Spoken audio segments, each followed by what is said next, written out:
수화기 너머로 백승철 중장의 목소리가 뱀처럼 쉭쉭거렸다. 판도라 상자를 넘겨. 그렇지 않으면 너희들의 소중한 여동생이 차가운 동해 바닷물 맛을 보게 될 거다. 강릉의 아찔한 해안 절벽 위. 바닷바람이 미친 듯이 울부짖었다. 이서영 이병은 휠체어에 앉아 있었다. 한쪽 다리엔 하얀 깁스가 채워져 있었고 얼굴은 구타의 흔적으로 시퍼렇게 멍들어 있었다. 건잔한 병사 2명이 그녀의 휠체어를 벼랑 끝에 아슬아슬하게 붙들고 있었다.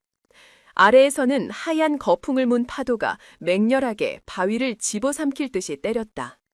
절벽 반대편 이강민 중장과 이태민 소장이 서 있었다. 그들의 손에는 작은 금속 가방 하나가 들려 있었다. 고통으로 갈라진 이강민의 목소리가 허공에 울렸다. 좋아, 백승철, 네가 이겼다.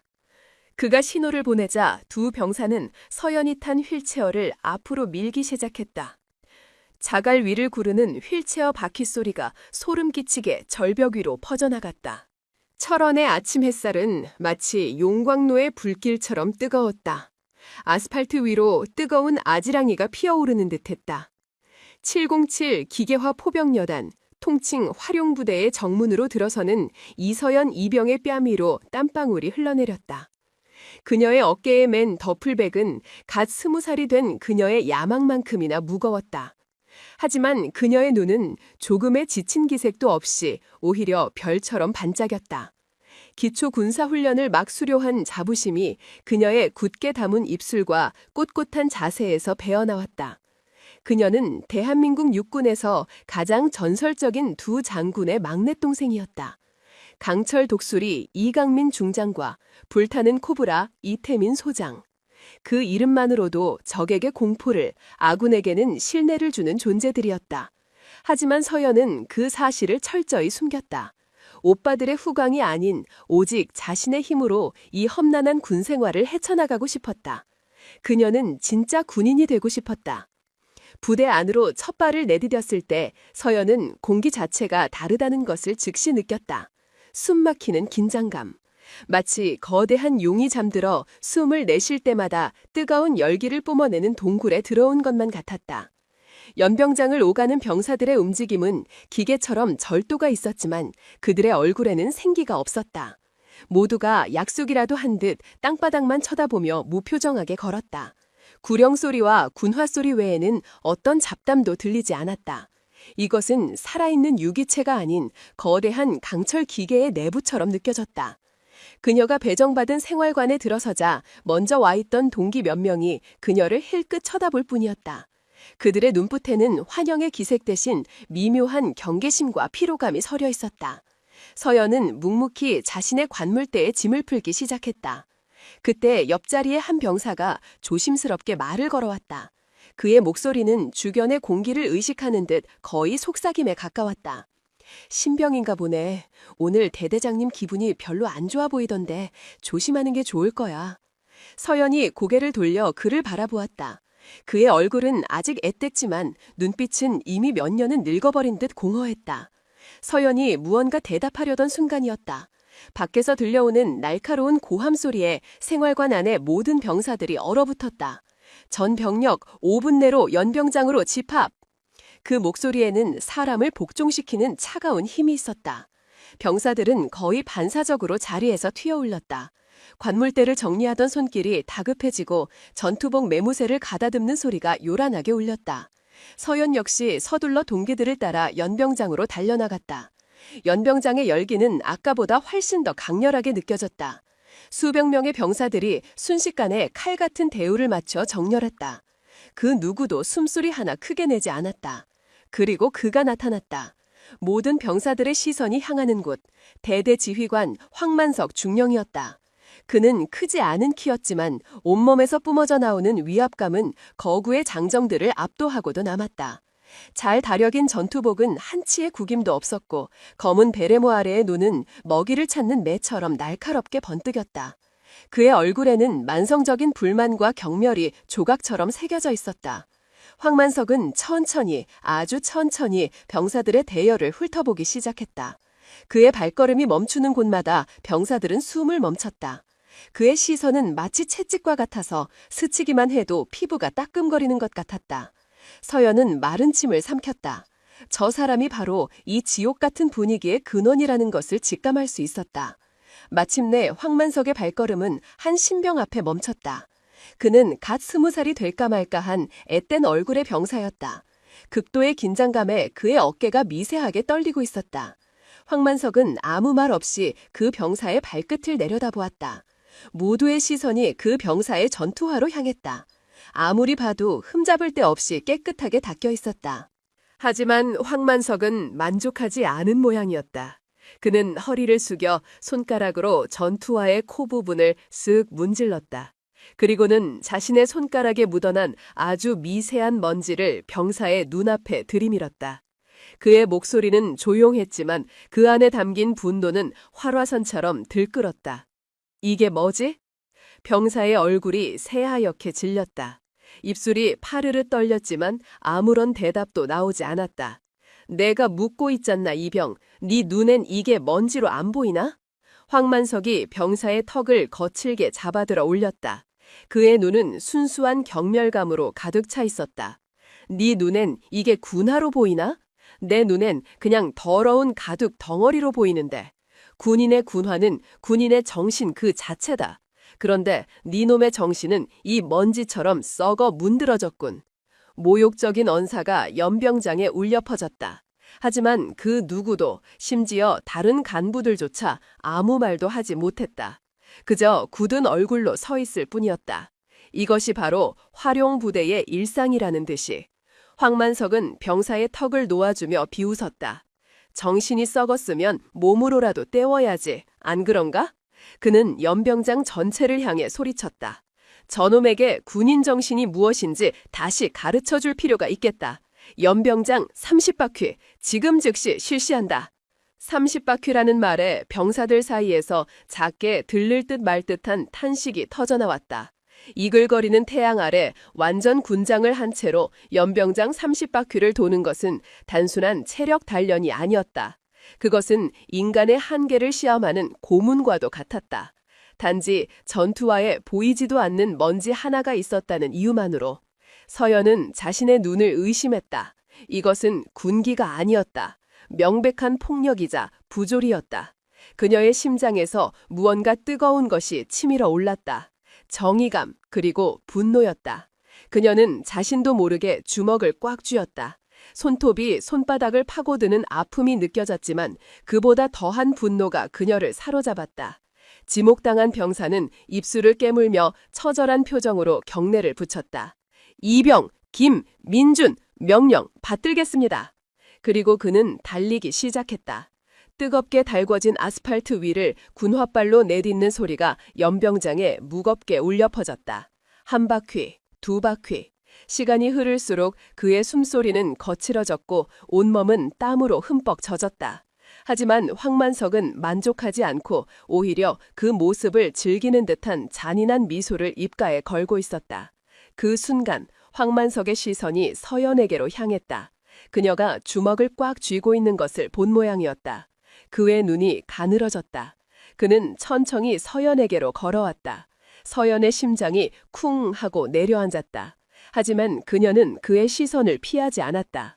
오히려 똑바로 마주보았다. 황만석은 서연의 바로 앞에서 멈춰섰다. 그는 위아래로 그녀를 훑어보았다. 그의 시선에는 노골적인 경멸과 비웃음이 담겨 있었다. 마치 벌레를 보는 듯한 눈빛이었다. 그가 입을 열었다. 그의 목소리는 뱀의 혀처럼 차갑고 끈적거렸다. 신병인가? 그것도 여자군.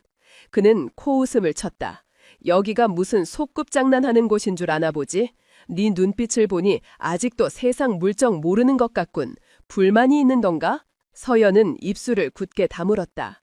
여기서 무언가 잘못 대답했다가는 방금 전에 그 병사처럼 혹은 그보다 더한 꼴을 당할 것이 뻔했다. 그녀는 오빠들에게 항상 들어왔다. 군대에서는 때론 침묵이 가장 강한 무기라고. 그녀는 최대한 감정을 죽이고 대답했다.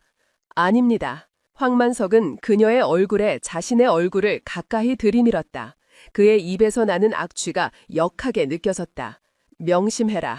이 활용 부대에서 여군은 그저 장식품에 불과하다. 너희들이 할 수 있는 일은 아무것도 없어. 얌전히 숨만 쉬고 있다가 조용히 사라지는 것. 그게 네게 주어진 유일한 임무다. 알겠나? 그것은 단순한 경고가 아니었다. 인격 자체를 짓밟는 모독이었다. 서연의 온몸의 피가 거꾸로 솟는 것 같았다. 하지만 그녀는 참았다. 지금은 때가 아니었다. 그녀의 눈동자 깊은 곳에서 차가운 불꽃이 조용히 타오르기 시작했다. 황만석은 그녀의 침묵을 굴복으로 받아들인 듯 만족스러운 미소를 지으며 돌아섰다. 그는 연병장 전체를 향해 다시 한번 소리쳤다. 모두 똑똑히 봐둬라. 이 부대에서 나의 말이 곧 법이고 나의 심기가 곧 규율이다. 내 눈에 거슬리는 놈은 저놈처럼 개처럼 굴려주겠다. 해산! 해산이라는 말이 떨어지자마자 칼 같던 대열은 순식간에 흩어졌다. 병사들은 약속이라도 한 듯 뒤도 돌아보지 않고 각자의 내무반으로 사라졌다. 연병장에는 오직 뜨거운 태양과 여전히 힘겹게 달리고 있는 김민준 이병, 그리고 그 모든 것을 지켜본 이서연 이병만이 남아있었다. 서연은 달리고 있는 김 이병의 뒷모습을 바라보았다. 그의 휘청거리는 다리와 거친 숨소리가 마치 자신의 고통처럼 느껴졌다. 그녀가 꿈꿔왔던 군대의 모습은 이런 것이 아니었다.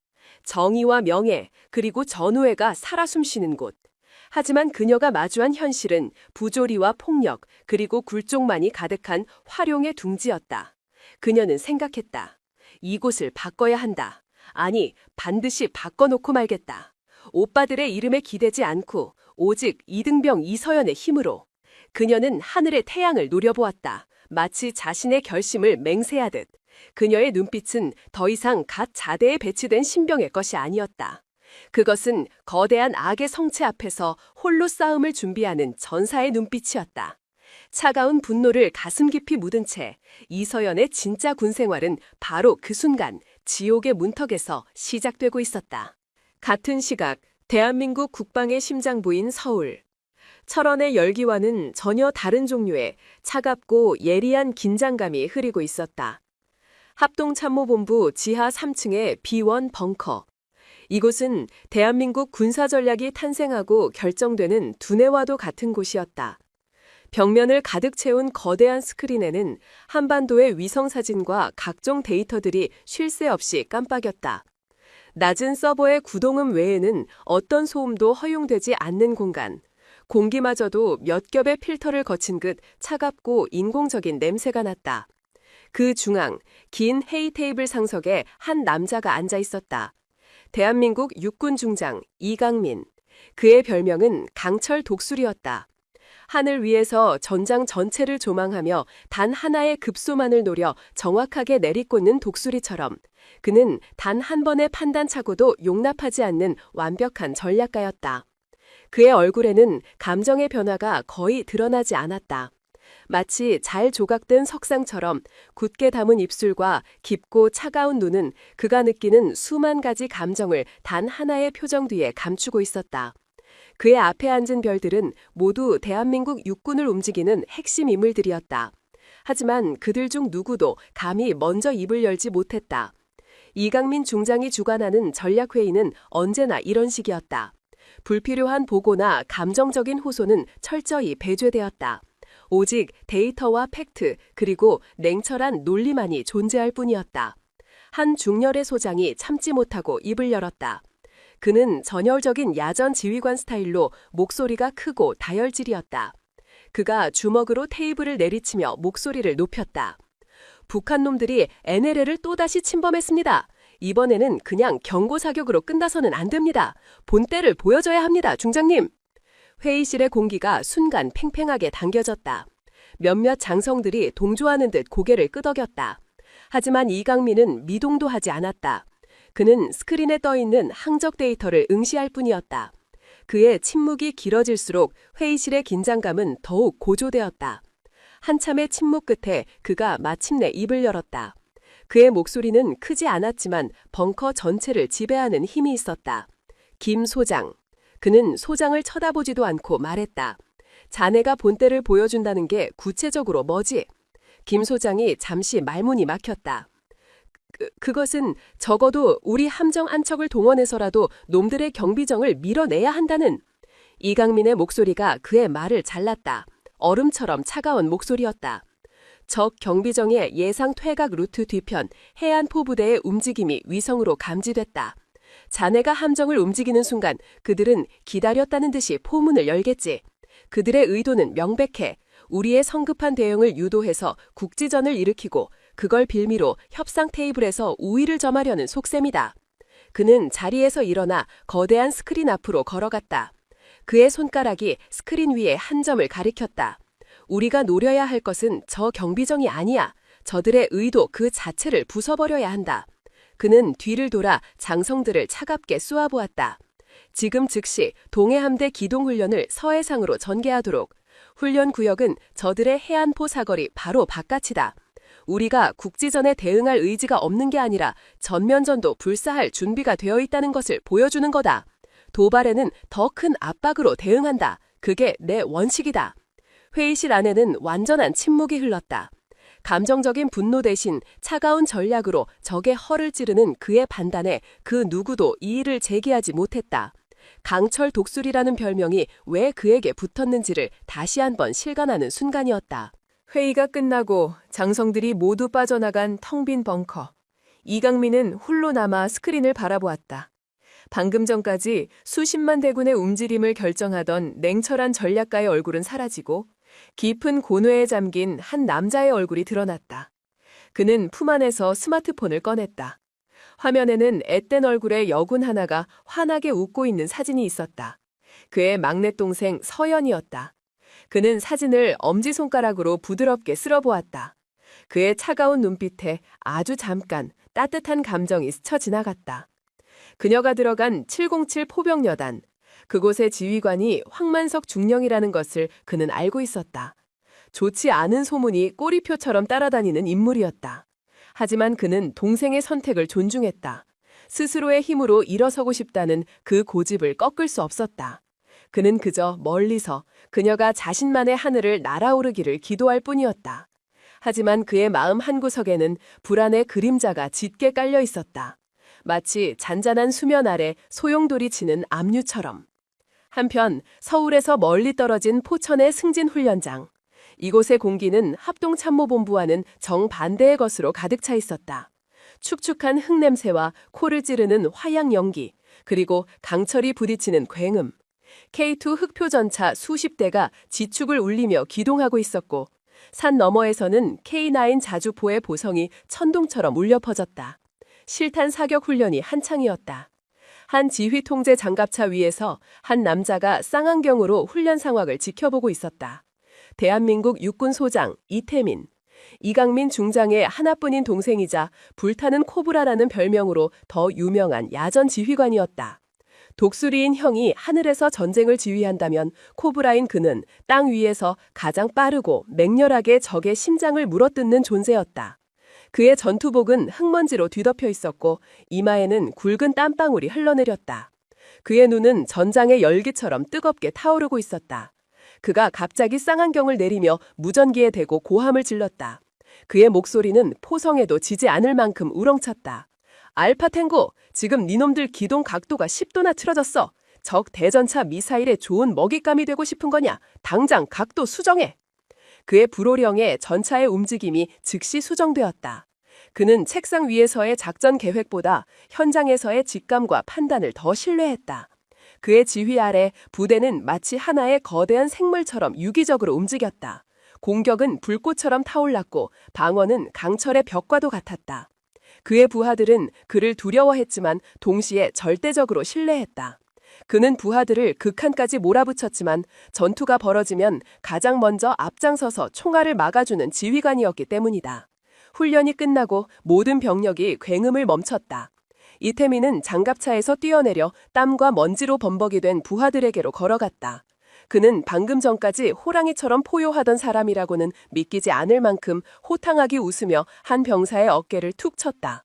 고생했다. 그래도 아까 기동은 형편없었어. 저녁 밥 먹을 자격 없다 이놈아. 농담 섞인 질책에 병사들의 얼굴에 웃음꽃이 피었다. 그때 한 부관이 달려와 그에게 수통을 건넸다. 이태민은 수통의 물을 단숨에 들이키고는 부관에게 넌지시 물었다. 막내는 연락 왔나? 부관이 고개를 저었다. 아직 없습니다. 자대 적응하느라 정신 없을 겁니다. 이태민은 쓱 하고 혀를 차며 거친 손으로 턱을 쓸었다. 그 화령 부대인가 뭔가 거긴 예전부터 말이 많았어. 지휘관이 아주 개 같다는 소문이 파다하던데. 그의 눈빛에 걱정이 어렸다. 그는 형인 이강민처럼 감정을 숨기는 데 익숙하지 않았다. 걱정은 걱정으로, 분노는 분노로 즉시 드러났다. 그는 자신의 여동생이 그 힘든 곳에서 고생할 것을 생각하니 속에서 천불이 나는 것 같았다. 그날 밤 훈련을 마친 이태민 소장은 자신의 막사에서 형인 이강민 중장에게 전화를 걸었다. 수화기 너머로 들려오는 형의 목소리는 여전히 기계처럼 차가웠다. 이태민이 먼저 입을 열었다. 그의 목소리에는 낮 동안의 흥분이 가라앉고 걱정이 배어 있었다. 형, 서연이한테서 연락 왔어? 수화기 너머에서 잠시 침묵이 흘렀다. 아니, 아직은. 그 황만석이라는 놈 뒷조사 좀 해봤는데 아주 질이 안 좋은 놈이야. 부하들 갈취하고 폭행하는 건 기본이고 인사청탁 비리에도 연루된 적이 있어. 그런데 어떻게 대대장 자리에 앉아 있는 거지? 이강민의 목소리가 한 톤 낮아졌다. 백승철 중장이 뒤를 봐주고 있으니까. 백승철이라는 이름이 나오자 이태민의 미간이 좁혀졌다. 육군 참모차장이자 군내 사조직인 청령회의 수장. 그들은 대대로 군인 집안이었던 이씨 형제들을 눈의 가시처럼 여겼다. 어떤 파벌에도 속하지 않고 오직 실력만으로 지금의 자리에 오른 두 형제는 파벌과 인맥으로 군을 장악하려는 백승철에게 가장 큰 걸림돌이었다. 이강민이 말을 이었다. 백승철이 최근 자기 사람들을 군수사령부와 보급창 같은 핵심 보직에 심고 있다는 정보가 있다. 무언가 꾸미고 있는 게 분명해. 황만석도 그 라인 중 하나일 뿐이고. 이태민이 주먹을 꽉 쥐었다. 철근을 구부릴 듯한 악력이었다. 그런 썩어빠진 놈 밑에 서연이를 그냥 둬도 괜찮겠어? 당장이라도 내가 달려가서 그 자식 멱을. 태민아, 이강민이 동생의 말을 끊었다. 그의 목소리에는 드물게 감정이 실려 있었다. 그건 서연이가 원하는 게 아니다. 우리 동생, 우리가 생각하는 것보다 훨씬 강한 아이야. 스스로 증명할 기회를 줘야 한다. 하지만 그의 목소리 역시 완전히 편안하지는 않았다. 하지만 예의주시할 필요는 있겠지. 황만석과 백승철의 커넥션, 그리고 707 부대에서 일어나는 모든 일들, 작은 것 하나라도 놓치지 마라. 우리에게는 우리만의 방식이 있으니. 알았어, 영. 전화가 끊어졌다. 이태민은 창밖의 어둠을 노려보았다.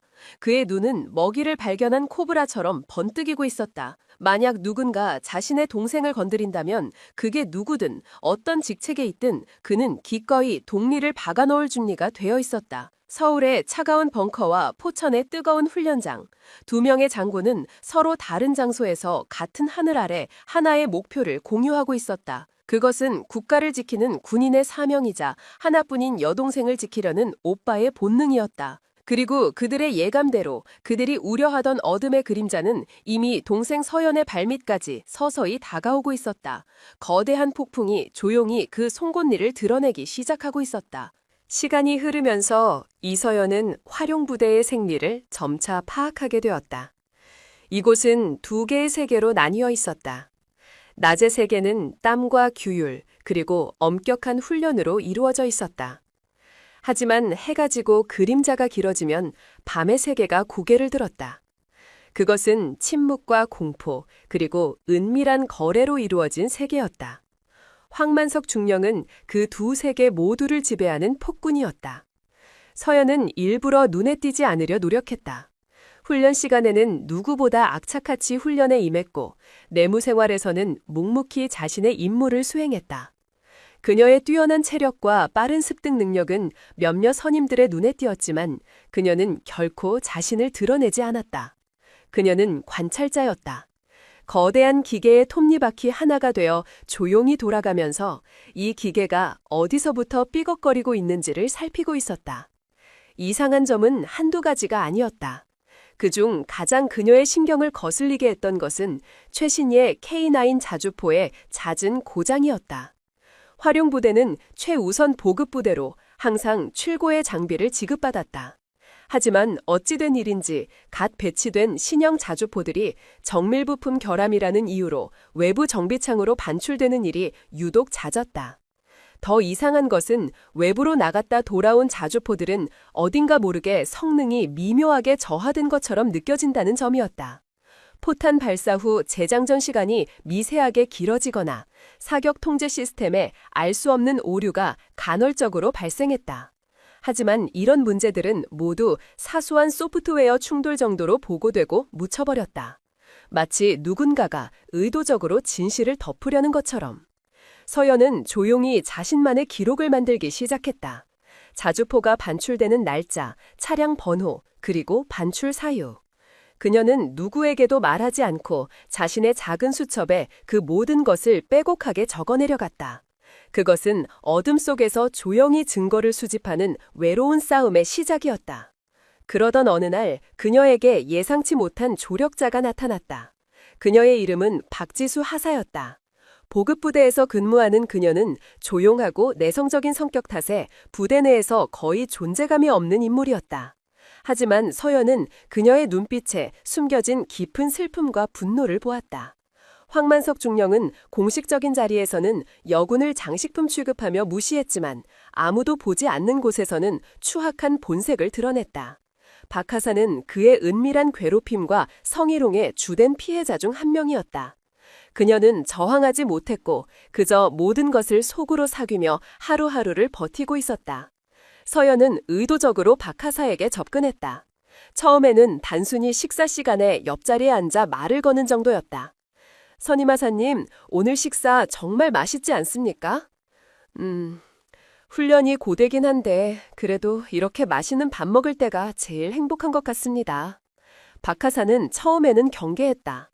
이 지옥 같은 곳에서 순수한 호의를 고이는 사람은 없었다. 모든 친절에는 대가가 따르거나 혹은 다른 의도가 숨어 있기 마련이었다. 하지만 서연은 포기하지 않았다. 그녀는 매일같이 박 하사의 곁을 맴돌았다.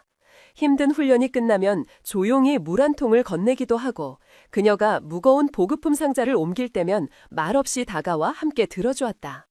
어떤 것도 바라지 않는 순수한 도움이 계속되자 박 하사의 얼어붙었던 마음도 조금씩 녹기 시작했다. 결정적인 계기는 어느 늦은 밤에 찾아왔다. 그날 밤 서연은 불침번 근무를 서고 있었다. 고요한 막사 복도를 순찰하던 그녀는 보급창고 뒤편에서 희미하게 흐느끼는 소리를 들었다. 그녀는 조심스럽게 소리가 나는 곳으로 다가갔다. 달빛 아래 박 하사가 웅크리고 앉아 어깨를 들썩이며 울고 있었다. 그녀의 전투복 소매는 군데군데 찢어져 있었고 입술에서는 피가 흐르고 있었다. 그 모습만으로도 방금 무슨 일이 있었는지 짐작하고도 남았다. 또다시 황만석의 짓이었다. 서연은 아무 말 없이 그녀의 옆에 다가앉았다. 그리고는 자신의 주머니에서 깨끗한 손수건을 꺼내 그녀에게 건넸다. 박 하사는 고개를 들어 서연을 바라보았다. 그녀의 눈은 절망과 체념으로 가득 차 있었다. 그 순간 서연의 눈빛을 본 박 하사는 깜짝 놀랐다. 그 눈에는 동정이나 연민이 아니었다. 그것은 차갑게 타오르는 분노, 함께 싸워줄 동지를 발견한 전사의 눈빛이었다. 서연이 조용히 입을 열었다. 언제까지 이렇게 당하고만 사실 겁니까? 박 하사의 눈에서 다시 눈물이 터져나왔다. 그녀는 고개를 저으며 거의 기어들어가는 목소리로 속삭였다. 소용없어. 아무도 내 말을 믿어주지 않을 거야. 오히려 내가 이상한 사람으로 몰리게 될 뿐이야. 그 사람은 악마야. 서연은 박 하사의 떨리는 손을 굳게 잡았다. 그녀의 손은 작았지만 그 안에 담긴 힘은 바위처럼 단단하게 느껴졌다. 혼자라면 그렇겠지요. 하지만 둘이라면 다를지도 모릅니다. 그날 밤 두 사람은 누구도 듣지 못하는 어둠 속에서 오랫동안 이야기를 나누었다. 박 하사는 그동안 자신이 겪었던 모든 수모와 황만석의 만행들을 털어놓았다. 그리고 마침내 그녀는 부대의 가장 깊은 비밀에 대해 입을 열었다. 서연이 그토록 궁금해했던 K9 자주포의 비밀이었다. 박 하사의 목소리는 분노와 두려움으로 떨리고 있었다. 그 고장은 전부 가짜야. 그녀는 주변을 살피며 목소리를 더욱 낮췄다. 황중령과 그의 수하들이 일부러 멀쩡한 자주포의 핵심 부품을 빼돌리는 거야. 가장 비싸고 구하기 힘든 최신 항법 장치나 포신 안정화 장치 같은 것들 말이야. 서연의 눈이 날카롭게 빛났다. 빼돌려서 어떡합니까? 군 장비를 외부로 반출하는 것은 그들은 낡고 오래된 구형 부품으로 그것들을 대체해. 그리고는 정밀 부품 결함으로 보고해서 외부 지정 정비창으로 보내는 거지. 그 정비창 역시 그들과 한패야. 거기서 서류를 조작해서 폐기 처리하는 것처럼 꾸민 뒤에 빼돌린 신형 부품들을 암시장에 내다 파는 거야. 무기 밀매상들에게. 믿을 수 없는 이야기였다. 자신의 목숨을 지켜줘야 할 무기를 빼돌려 적에게 팔아넘길 수도 있는 매국 행위. 그것도 일개 대대장이 아니라 더 거대한 조직이 배후에 있다는 것을 의미했다. 엄청난 이익금이 오가는 이 검은 거래의 중심에는 군내 사조직인 청룡회가 있었다. 황만석은 그 조직의 자금줄을 담당하는 핵심 멤버 중 하나였다. 이 모든 범죄의 수익금은 청룡회의 조직 자금으로 흘러들어가고 그들은 그 돈으로 군내의 더 높은 자리를 매수하고 자신들의 왕국을 건설하고 있었다. 서연은 온몸에 소름이 돋는 것을 느꼈다. 이것은 단순한 부패가 아니었다. 국가의 안보를 뿌리부터 좀먹는 거대한 암적인 존재였다. 그녀는 오파들이 왜 그토록 청룡회와 백승철 중장을 경계했는지 이제야 알 수 있었다. 서연은 결심했다. 더 이상 지켜보고만 있을 수는 없었다. 말로만 듣던 괴물의 실체를 확인했으니 이제는 그 심장을 향해 칼을 꽂아야 할 때였다. 하지만 그러기 위해서는 증거가 필요했다. 황만석과 그의 공범들이 빠져나갈 수 없는 명백하고 확실한 증거. 증거를 잡아야 합니다.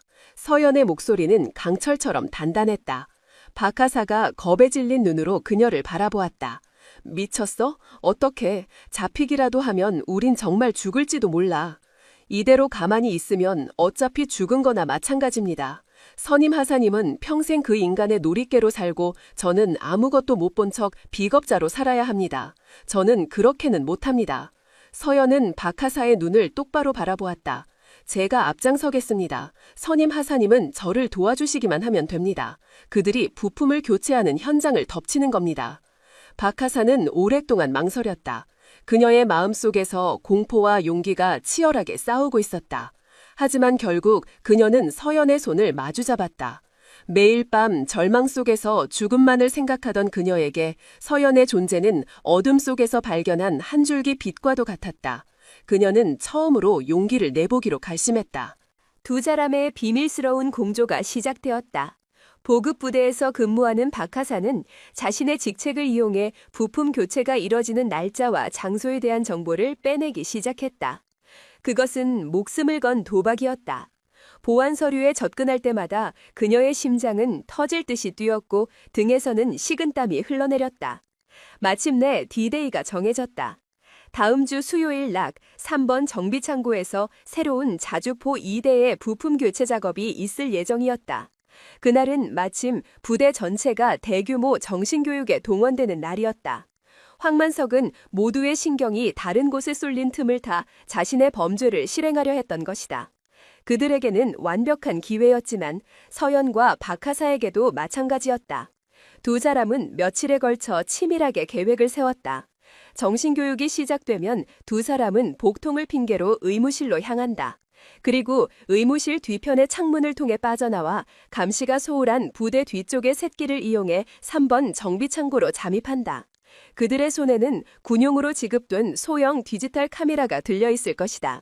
그들이 부품을 교체하는 모든 과정을 사진으로 기록하는 것. 그것이 그들의 유일한 목표였다. 계획은 완벽해 보였다. 하지만 그들은 알지 못했다. 그들이 쫓는 어둠은 그들의 상상보다 훨씬 더 거대하고 교활하다는 것을, 그리고 그 어둠 역시 자신들을 향해 다가오는 작은 빛의 존재를 이미 눈치채고 있었다는 것을 말이다. 운명의 수요일 아침이 밝았을 때 부대 위에는 짙은 안개가 깔려 있었다. 마치 앞으로 닥쳐올 비극을 예고하는 것처럼. 수요일 오전, 대강당은 수백 명의 병사들로 가득 찼다. 단상 위에서는 지루한 정신교육이 한창이었지만 그 누구도 강사의 말을 귀 기울이지 않았다. 따분함에 꾸벅꾸벅 조는 병사들 사이에서 이서연과 박지수 하사는 서로 눈빛을 교환했다. 심장이 미친 듯이 뛰었다. 지금까지의 모든 계획이 바로 이 순간을 위한 것이었다. 서연이 먼저 조용히 손을 들었다. 모두의 시선이 집중되자 그녀는 배를 움켜쥐며 고통스러운 표정을 지었다. 보고드립니다. 이병 이서연, 갑작스러운 복통으로 의무실에 다녀와도 괜찮겠습니까? 교육을 담당하던 행정보급관은 귀찮다는 듯 손을 휘저었다. 빨리 다녀와.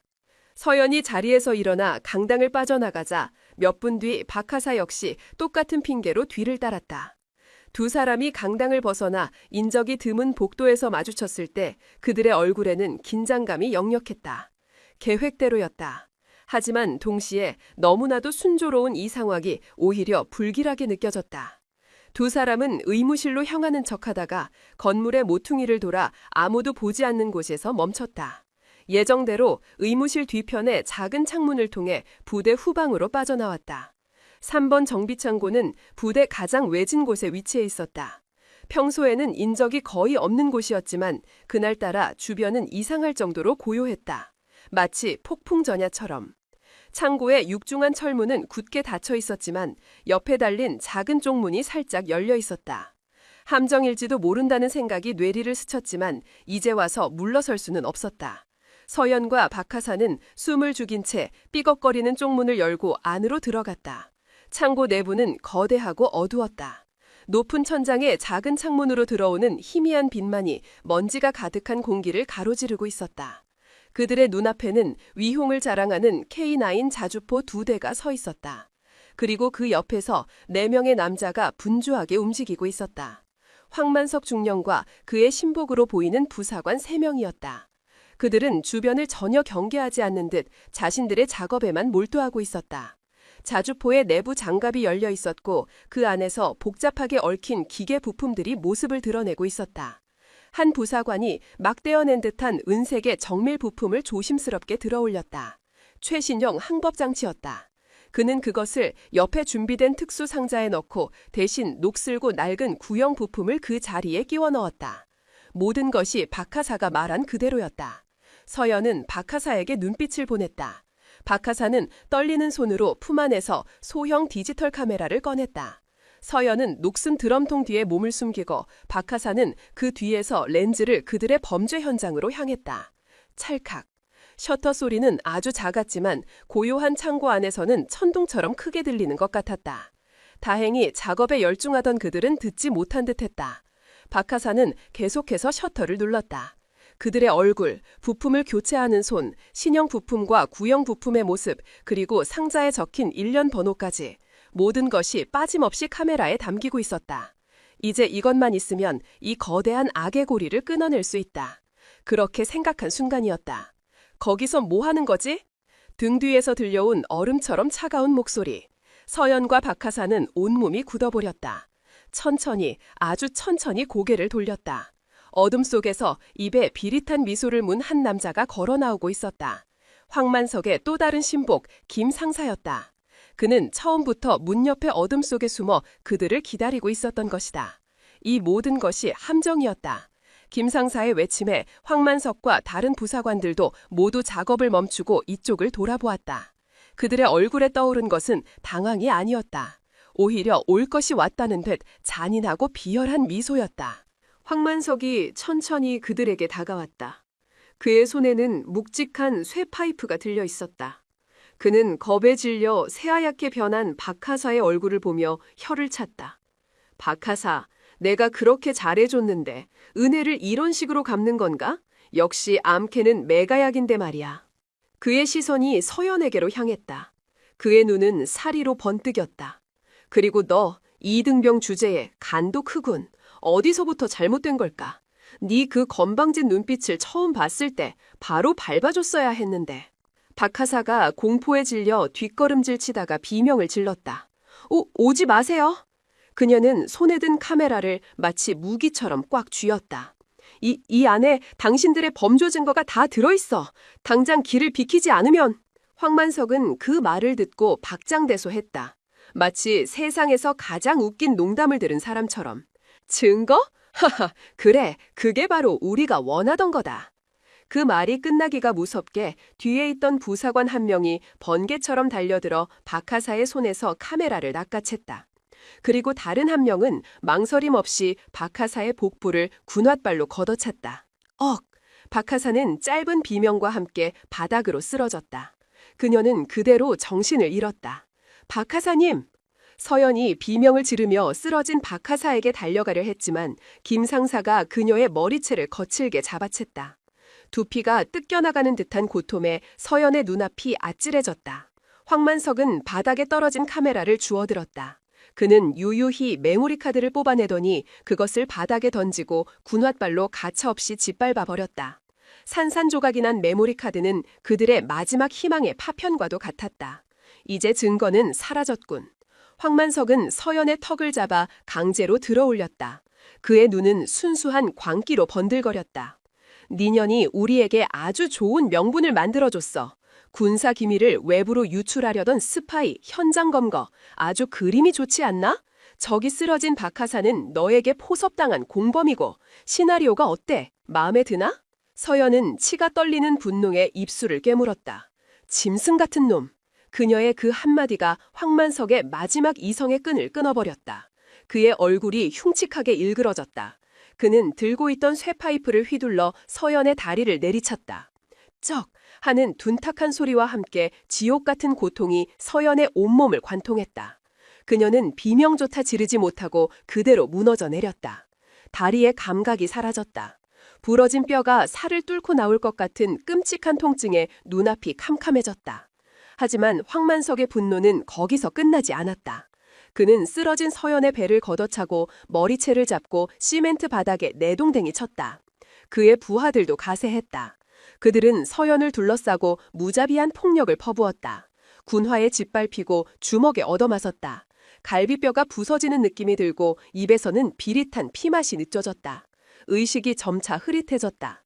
고통 속에서 그녀는 자신을 비웃으며 내려다보는 황만석의 얼굴을 보았다. 그가 낄낄거리며 말했다. 네 그 잘난 오빠들이 장군이면 뭐하나. 여기는 나 황만석의 왕국이다. 여기서는 내가 곧 법이고 신이야. 알겠나, 이 버러지 같은 년아. 그 순간 서연은 깨달았다. 그는 처음부터 모든 것을 알고 있었다. 자신이 누구의 동생인지도. 이 모든 폭력은 자신을 향한 것이기도 하지만 동시에 자신의 오빠들 이강민과 이태민을 향한 경고이기도 했다. 너희들이 아무리 대단해도 너희들의 가장 소중한 것은 내 소나귀원에 있다. 이것은 단순한 폭행이 아니었다. 그들의 명예와 자존심을 짓밟기 위한 치밀하게 계획된 능욕이었다. 얼마나 시간이 흘렀을까? 폭행이 멈췄을 때 서연은 이미 만신창이가 되어 있었다. 온몸은 피와 멍으로 뒤덮였고 부러진 다리는 비정상적인 각도로 뒤틀려 있었다. 그녀는 간신히 눈을 떠 정신을 잃고 쓰러져 있는 박하사를 보았다. 미안함과 죄책감에 심장이 찢어지는 것 같았다. 황만석은 부하들에게 명령했다. 저것들 의무실로 끌고 가. 계단에서 굴렀다고 보고해. 입 다물게 잘 처리하고. 그는 마지막으로 피투성이가 된 서연의 얼굴에 침을 뱉었다. 내 오빠들한테 전해라. 까불지 말라고. 다음은 너희들 차례가 될 테니.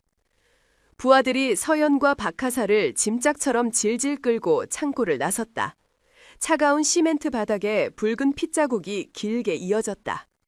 의식이 완전히 끊어지기 직전 서연의 귓가에 황만석이 부하에게 속삭이는 소리가 희미하게 들려왔다.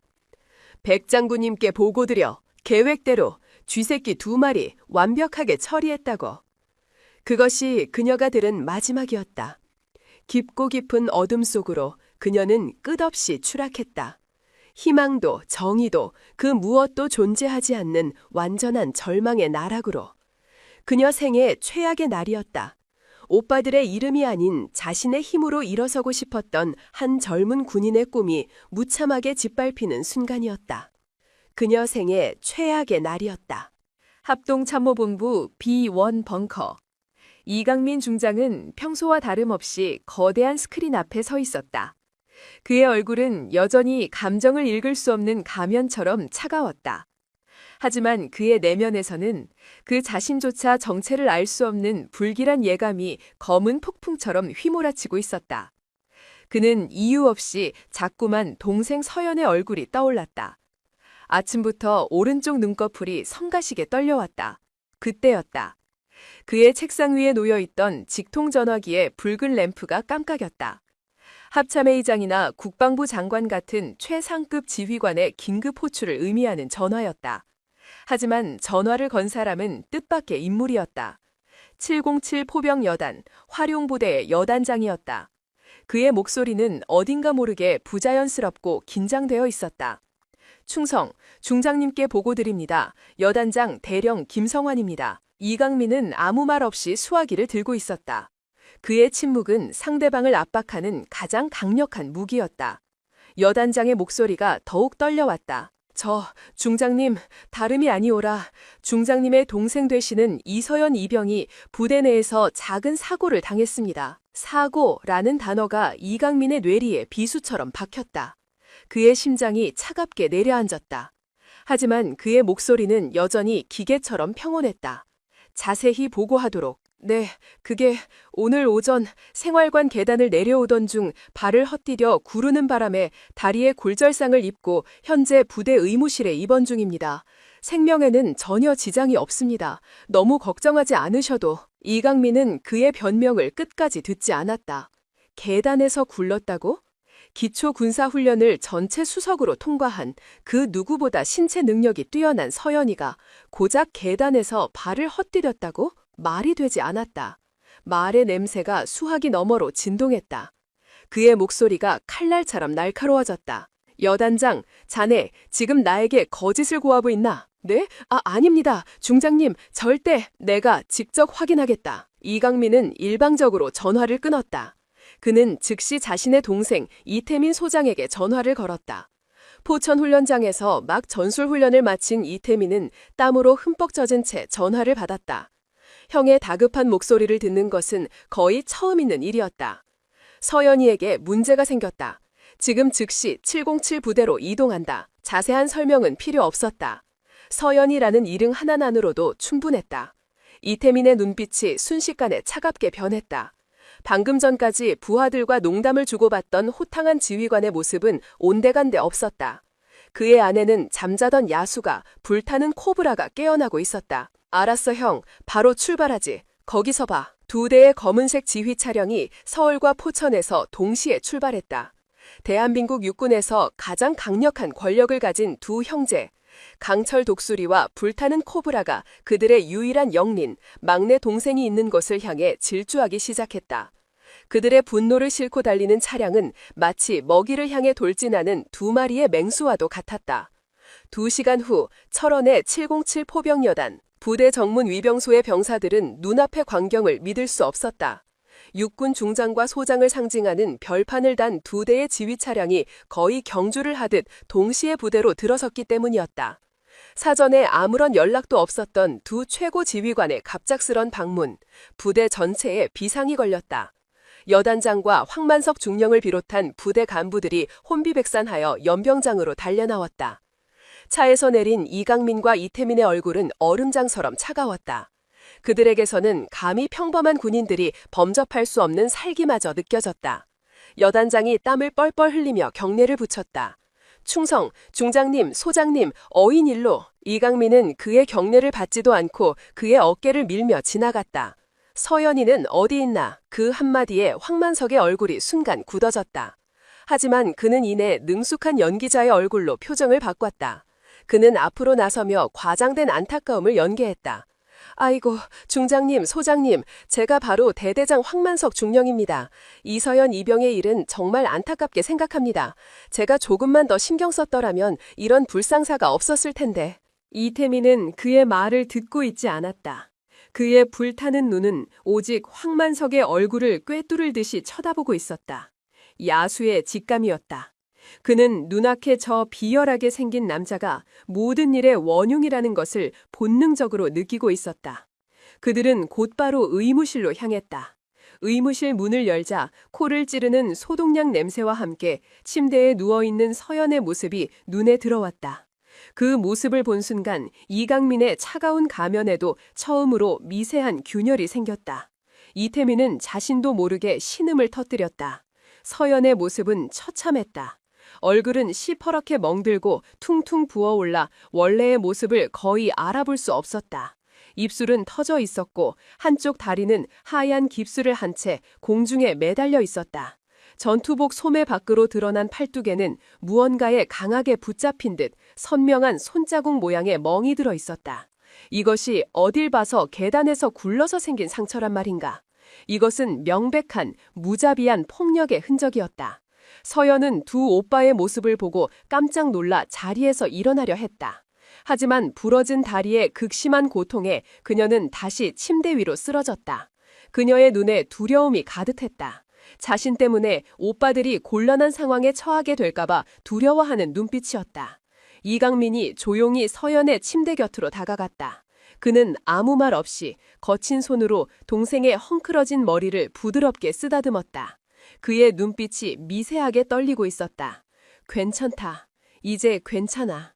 그의 따뜻한 손길과 나지막한 목소리에 그동안 애써 참고 있던 서연의 눈에서 눈물이 폭포수처럼 쏟아져 내렸다. 그녀는 어린아이처럼 서럽게 울기 시작했다. 그 울음소리에는 그동안 겪었던 모든 고통과 서름 그리고 공포가 담겨 있었다. 마치 칼날이 심장을 후벼 파는 듯한 소리였다. 그 모습을 지켜보던 이태민의 인내심이 마침내 끊어졌다. 그는 짐승처럼 으르렁거리며 뒤를 돌아 황만석에게 성큼성큼 다가갔다. 황만석은 그의 살기에 자신도 모르게 뒷걸음질 쳤다. 이태민은 서연의 팔뚝에 있던 멍자국을 가리키며 낮은 목소리로 물었다. 이건 뭐지? 그의 목소리는 용암처럼 들끓고 있었다. 황만석은 식은땀을 흘리며 억지로 미소를 지었다. 그것은 아마 계단에서 구를 때 어딘가에 부딪힌 계단? 이태민이 코웃음을 쳤다.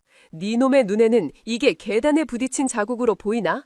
내 눈에는 어떤 개자식이 힘으로 찡어 누른 흔적으로 보이는데. 그는 더 이상 참지 않았다. 번개 같은 속도로 황만석의 멱살을 잡아쳤다. 땅딸막한 황만석의 몸이 허공에 번쩍 들렸다. 그의 발이 바닥에서 떨어져 허우적거렸다. 커헉. 황만석의 얼굴이 산소 부족으로 보라색으로 변해갔다. 의무실 안에 있던 모든 사람들이 경악했다. 소장이 현역 중령을 멱살을 잡고 들어 올린 것이다. 상상조차 할 수 없는 일이었다.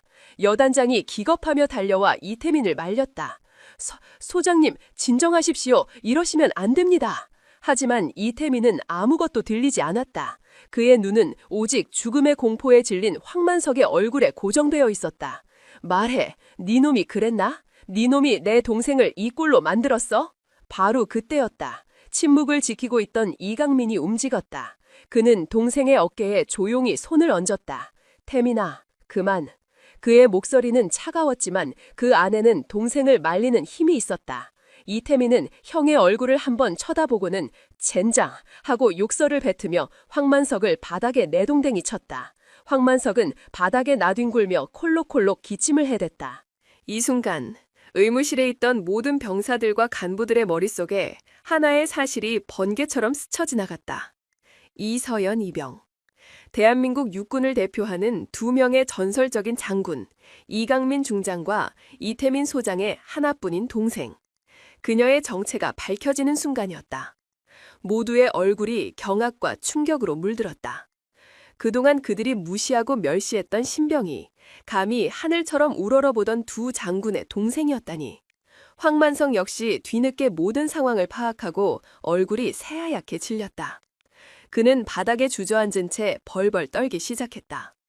그는 자신이 건드린 것이 단순한 이등병이 아니라 대한민국에서 가장 무서운 두 마리의 맹수의 영린이라는 것을 깨달았다. 그의 군 생활은, 아니 그의 인생은 여기서 끝이었다. 이강민은 더 이상 황만석을 쳐다보지도 않았다. 쓰레기를 보는 듯한 경멸의 눈빛조차 아깝다는 듯이. 그는 품 안에서 자신의 스마트폰을 꺼냈다. 그리고는 단축번호 하나를 눌렀다. 전화는 바로 연결되었다. 그의 입에서 나온 말은 의무실 안의 모든 사람들을 얼어붙게 만들었다.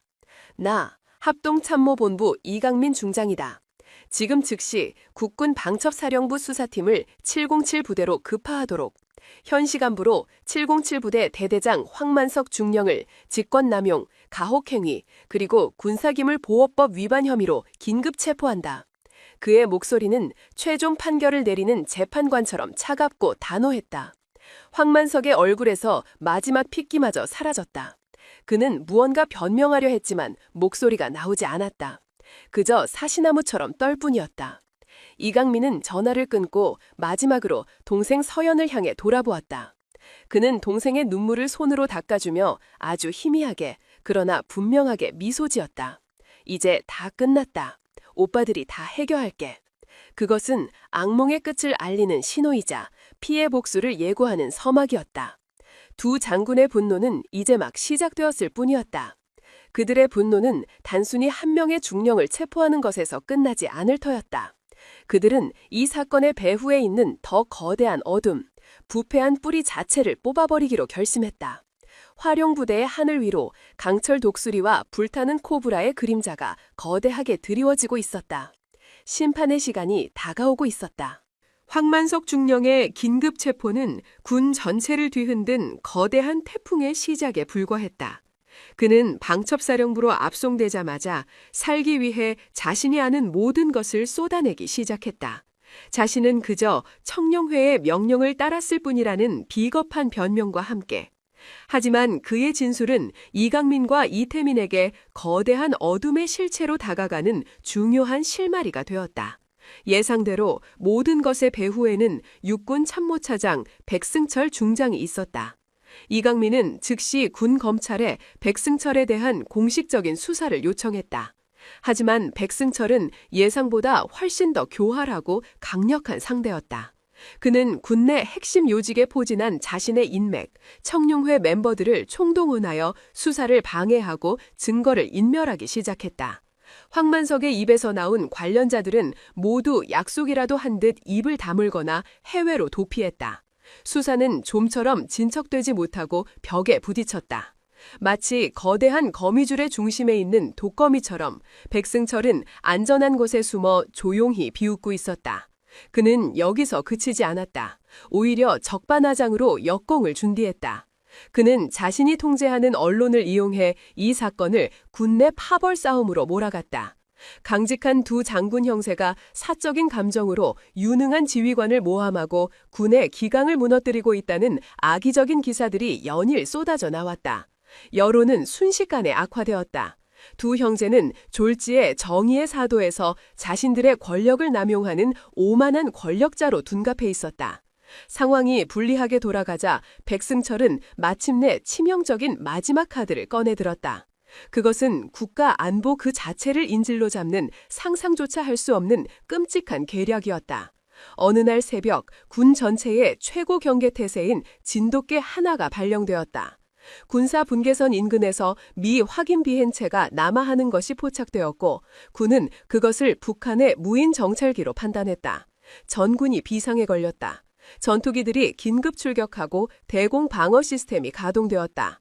하지만 어찌된 일인지 문제의 비행체는 우리 군의 레이더망을 유령처럼 빠져나가며 유유히 군사시설 상공을 활보하다가 다시 북으로 사라져버렸다. 대한민국의 영공이 속수무책으로 뚫린 전례 없는 안보 참사였다. 다음 날 국방부에서는 긴급 안보대책회의가 소집되었다. 회의를 주재한 것은 백승철 중장이었다. 그는 잔뜩 심각한 표정으로 책상을 내리치며 열변을 토했다. 이것은 명백한 안보 공백입니다. 적기가 우리 침장부까지 들어오도록 손 놓고 있었던 책임자가 누구입니까? 당시 해당 구역의 방공작전을 총괄했던 지휘관이 바로 이태민 소장 아니었습니까? 그리고 합참에서 이 모든 상황을 보고받고도 제대로 된 대응 지시를 내리지 못한 작전본부장은 이강민 중장이었습니다. 그의 주장은 교묘했다. 그는 모든 책임을 두 형제에게 돌렸다. 사적인 감정에 휩쓸려 군 기강을 해이하게 만들고 결국에는 국가 안보에 구멍을 낸 무능한 지휘관이라는 프레임을 씌운 것이다. 회의에 참석한 대부분의 장성들은 청룡회 멤버이거나 그의 눈치를 보는 사람들이었다. 아무도 감히 이의를 제기하지 못했다. 두 형제는 순식간에 역적으로 몰릴 위기에 처했다. 하지만 이강민과 이태민은 처음부터 이 모든 것이 백승철이 파놓은 함정이라는 것을 직감하고 있었다. 너무나도 시기적절하게 터진 사건, 그리고 너무나도 완벽하게 두 사람에게 책임이 돌아가는 상황. 이것은 우연일 리 없었다.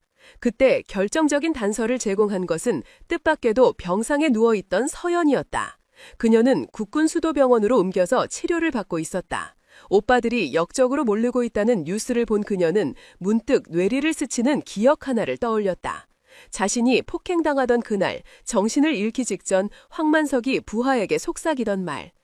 근처 123 방공부대 정리하는 거 잊지 말고. 당시에는 그게 무슨 의미인지 알 수 없었다. 하지만 지금 이 상황과 연결해보니 퍼즐 조각이 맞춰지는 듯했다. 123 방공부대. 그곳은 바로 이번에 북한 무인기가 처음 포착되었던 구역을 담당하던 부대였다. 서연은 즉시 이 사실을 오빠들에게 알렸다. 123 방공부대. 이강민의 눈이 번뜩였다. 그는 즉시 해당 부대의 지난 한 달간의 모든 레이더 기록과 교신 기록을 요구했다. 하지만 돌아온 답변은 황당했다. 기록 보관 서버가 원인 불명의 바이러스에 감염되어 모든 데이터가 삭제되었습니다. 명백한 증거인멸이었다. 이제 확신할 수 있었다. 북한 무인기 사건은 처음부터 끝까지 백승철과 청룡회가 조작한 자작극이었다. 그들은 123 방공부대의 레이더 기록을 조작하여 잊지도 않은 비행체를 만들어내고 원본 데이터는 파괴해버린 것이다. 오직 두 형제를 제거하기 위해 국가안보마저도 장기판의 말처럼 이용한 희대의 반역 행위였다. 이제 남은 방법은 하나뿐이었다. 그들이 파괴하지 못했을지도 모르는 원본 데이터를 찾는 것. 123 방공부대를 직접 급습하여 그들의 컴퓨터 어딘가에 숨겨져 있을지도 모르는 원본 레이더 파일과 조작의 증거를 찾아내는 것이었다. 그것은 군법을 어기는 위험천만한 도박이었다. 상급 부대의 허가 없이 예하 부대를 무력으로 수색하는 것은 쿠데타로 비칠 수도 있는 중대한 사안이었다. 하지만 두 형제에게는 다른 선택지가 없었다. 그날 밤 이강민과 이태민은 자신들이 가장 신이 많은 최측근들로만 구성된 소수의 특임대를 이끌고 123 방공부대로 향했다. 그들의 지휘 체령에는 부러진 다리 때문에 거동이 불편하지만 이번 작전에 결정적인 단서를 제공한 서연도 함께 타고 있었다. 그녀는 더 이상 보호받아야 할 여동생이 아니었다. 그녀는 진실을 밝히기 위한 이 전쟁의 중심에 서 있는 핵심 증인이자 동지였다. 123 방공부대에 도착했을 때 부대는 예상대로 경계가 허술했다. 그들은 자신들의 범죄가 완벽하다고 믿고 있었을 것이다. 이태민이 이끄는 특임대가 번개처럼 부대 지휘 통제실을 급습했다. 당직 근무를 서던 몇몇 장교와 부사관들은 저항 한번 해보지 못하고 순식간에 제압당했다. 이강민은 곧바로 통제실의 메인 서버와 컴퓨터들을 뒤지기 시작했다. 하지만 예상대로 모든 공식적인 기록은 깨끗하게 삭제되어 있었다. 시간이 흐를수록 초조해졌다. 백승철이 이 사실을 알게 되는 것은 시간 문제였다. 그때 지휘 차량에서 무전으로 상황을 지켜보던 서연이 다급하게 외쳤다. 오빠, 일반적인 컴퓨터가 아닐 거야. 군사 작전 데이터는 보통 외부와 완전히 차단된 특수 제작된 노트북에 따로 보관해. 일종의 블랙박스 같은 거야. 분명히 어딘가에 숨겨져 있을 거야. 그녀의 말을 들은 이강민은 주변을 다시 샅샅이 훑어보았다. 그리고 그는 발견했다. 통제실 구석, 낡은 철제 캐비넷 아래에 용접된 작은 금고. 너무나도 교묘하게 위장되어 있어 자세히 보지 않으면 그냥 지나칠 수밖에 없는 곳이었다. 특임대원이 휴대용 절단기로 금고를 열자 그 안에서 먼지를 뒤집어 쓴 채 잠들어 있던 노트북 한 대가 모습을 드러냈다. 강화 티타늄 합금으로 제작된 군용 암호화 노트북이었다. 이강민이 노트북을 열고 전원을 켰다. 복잡한 암호를 해독하는데 몇 분의 시간이 걸렸다. 마침내 바탕화면이 나타났다. 그리고 그 안에는 그들이 그토록 찾던 모든 것이 들어있었다. 조작되지 않은 원본 레이더 기록 파일, 백승철이 부대장에게 조작을 지시하는 내용이 담긴 통화 녹음 파일, 청룡회 멤버들 간의 오고 간 이메일과 자금 거래 내역까지. 그것은 단순한 증거가 아니었다. 대한민국 군대를 좀먹던 거대한 암덩어리의 실체를 적나라하게 드러내는 판도라의 상자였다. 이강민의 얼굴에 처음으로 희미한 미소가 떠올랐다. 찾았다. 그는 즉시 노트북의 모든 데이터를 2개의 고용량 USB에 복사하기 시작했다. 만일의 사태에 대비한 보험이었다. 하지만 그들이 승리를 예감한 바로 그 순간 지옥의 문이 열렸다. 백승철의 손길은 그들의 생각보다 훨씬 더 빠르고 깊숙한 곳까지 뻗어 있었다. 그들이 부대를 급습했다는 보고가 올라가자마자 그는 최악의 수를 두었다. 국군 수도병원. 서연이 막 부대로 복귀하고 부상 치료를 위해 홀로 남겨진 그곳을 노린 것이다. 정체불명의 괴한들이 병실을 급습했다. 그들은 서연을 지키던 험경들을 순식간에 제압하고 비명을 지르는 서연을 납치했다. 그들은 그녀를 차에 태우기 직전 본보기로 그녀의 멀쩡했던 다른 쪽 다리마저 야구방망이로 내려쳐 부러뜨렸다. 다시 한번 지옥 같은 고통과 함께 서연은 의식을 잃었다. 판도라의 상자를 손에 넣고 부대를 빠져나온 두 형제에게 걸려온 한 통의 전화. 수화기 너머로 들려오는 백승철의 목소리는 승리감에 도취되어 있었다. 판도라 상자를 열었나, 이강민. 축하하네. 하지만 그 상자 안에 희망이 남아있을지는 모르겠군. 너희들의 소중한 여동생이 지금 내 손에 있다. 살리고 싶으면 1시간 내로 강릉 해안절벽으로 그 상자를 직접 가지고 와라. 물론 혼자서. 세상이 무너지는 듯한 충격. 분노가 머리끝까지 치밀어 올랐지만 이제 그들에겐 선택지는 없었다. 인질은 그들의 전부이자 가장 치명적인 약점인 서연이었다. 두 형제는 즉시 강릉으로 차를 몰았다. 차 안에는 무거운 침묵만이 흘렀다. 이강민은 복사한 USB 중 하나를 자신의 군화 밑창에 숨겼다. 그것이 그들의 마지막 희망이었다. 강릉의 아찔한 해안 절벽. 이야기는 다시 처음 그 절망의 순간으로 돌아왔다. 바닷바람이 미친 듯이 울부짖었다. 휠체어에 앉아있는 서연. 그녀의 두 다리는 모두 깁스를 한 채 무력하게 늘어져 있었다. 그녀는 고통과 굴욕감에 입술을 깨물고 있었다. 백승철은 절벽 반대편에 서서 그들을 비웃고 있었다. 그의 뒤에는 중무장한 사병들이 도열해 있었다. 자, 이제 선택의 시간이다. 그 노트북과 너희들의 여동생, 무엇을 택하겠나? 이강민은 고통으로 얼굴이 일그러졌다. 그는 옆에 선 동생 이태민을 바라보았다. 이태민의 눈은 충혈되어 있었고 당장이라도 뛰쳐나가 저들을 모두 죽여버릴 듯한 기세였다. 하지만 이강민은 고개를 저었다. 지금은 때가 아니었다. 그는 노트북이 든 가방을 바닥에 내려놓았다. 그의 목소리가 절망적으로 울려 퍼졌다. 좋아, 백승철. 네가 이겼다. 동생을 풀어줘. 백승철은 만족스러운 미소를 지었다. 그는 부하에게 눈짓했다. 부하가 다가가 가방을 열고 노트북을 확인했다. 맞습니다. 좋아. 약속대로 저 연을 풀어주고 우리는 철수한다. 백승철은 마지막으로 두 형제를 향해 조롱을 던졌다. 기억해라. 너희들은 나를 절대 이길 수 없어. 이제 군대에서, 아니 이 나라에서 너희들이 설 자리는 없을 거다. 그들은 서연이 탄 휠체어를 두 형제 쪽으로 거칠게 밀어버리고는 유유히 절벽을 떠났다. 이태민이 달려가 굴러오는 휠체어를 붙잡았다. 이강민은 그 자리에 주저앉아 포효하는 파도를 망연자실하게 바라보았다. 완벽한 패배였다.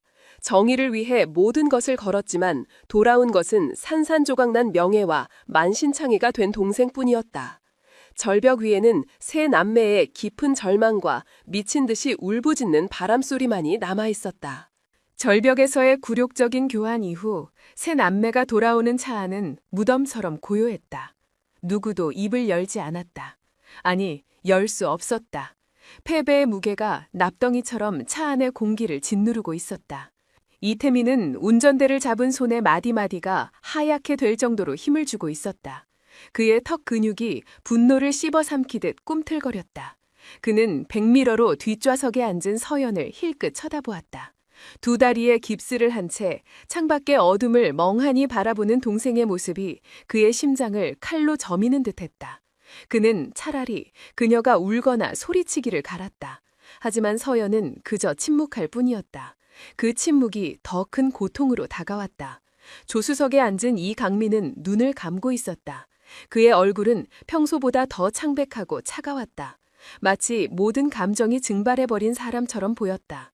그는 동생들의 고통과 자신의 무력감을 외면하려는 듯 깊고 어두운 상념 속으로 침잠해 있었다. 판도라의 상자를 손에 넣고도 결국 가장 소중한 것을 지키기 위해 모든 것을 포기해야만 했다. 정의는 힘 앞에서 무릎을 꿇었다. 그가 평생을 바쳐 지켜온 신념이 산산조각 나는 순간이었다. 서연은 국군수도병원 최고의 VIP 병실로 다시 옮겨졌다. 최고의 의료진이 그녀에게 붙었지만 육체의 상처보다 더 깊은 마음의 상처는 좀처럼 아물지 않았다. 그녀는 오빠들을 볼 면목이 없었다. 자신 때문에, 자신 하나의 나약함 때문에 그들이 평생을 바쳐 쌓아 올린 모든 것이 무너져 내렸다고 생각했다. 죄책감이 독사처럼 그녀의 마음을 갉아먹었다.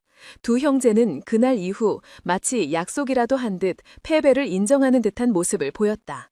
이강민은 합참에 장기 휴가를 신청하고 외부와의 모든 연락을 끊었다. 이태민 역시 자신의 부대로 복귀했지만 예전의 불같은 모습은 찾아볼 수 없었다. 그는 훈련을 독려하지도 부하들을 질책하지도 않았다. 그저 하루 종일 지휘관실에 틀어박혀 창밖만 바라볼 뿐이었다. 강철 독수리와 불타는 코브라는 날개가 꺾인 채 추락하는 듯 보였다. 군 전체에 그들이 몰락했다는 소문이 파다하게 퍼졌다. 이제 그들은 이빨 빠진 호랑이에 불과했다.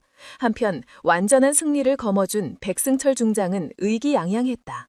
그는 강릉 절벽에서 빼앗은 판도라의 상자를 자신의 비밀 벙커로 가져왔다.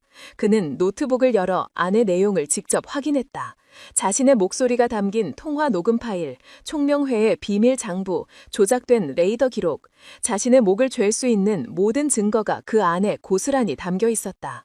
그는 만족스러운 미소를 지으며 부하들에게 노트북을 건넸다.